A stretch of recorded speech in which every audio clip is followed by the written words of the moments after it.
ઘણા લોકો પૂછે આપણાને કે મોબાઈલ ગરમ બહુ થાય, મોબાઈલમાં ચાર્જિંગ બહુ ઓલું રહેતું નથી અને મોબાઈલ આમ ગરમ એટલા થઈ જાય ફાટે નહીં. પણ તમારો જો કોઈ પણ મોબાઈલ હોય ને એટલે તમારે મોબાઈલ રહ્યો નહીં ચાર્જિંગ કરવાનો કેટલો ખબર છે?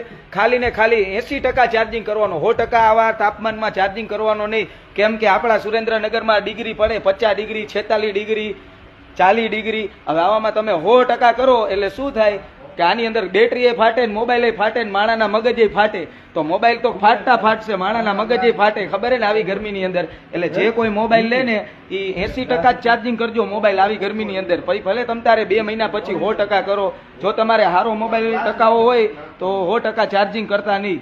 અને એપલમાં ખાસ છે, એપલમાં તો એવી સિસ્ટમ આવે કે તમે 80% ઉપર ચાર્જિંગ જ મોબાઈલ કરી શકો નહીં. એટલે જાજમ જાજો વિડીયો શેર કરી દેજો ને 100% ચાર્જિંગ કરતા નહીં મોબાઈલમાં. 80% 70% એવો જ કરજો. ઘણા 50% હોય ને મેકી દે 100% કરવા, પછી કહેતા નહીં.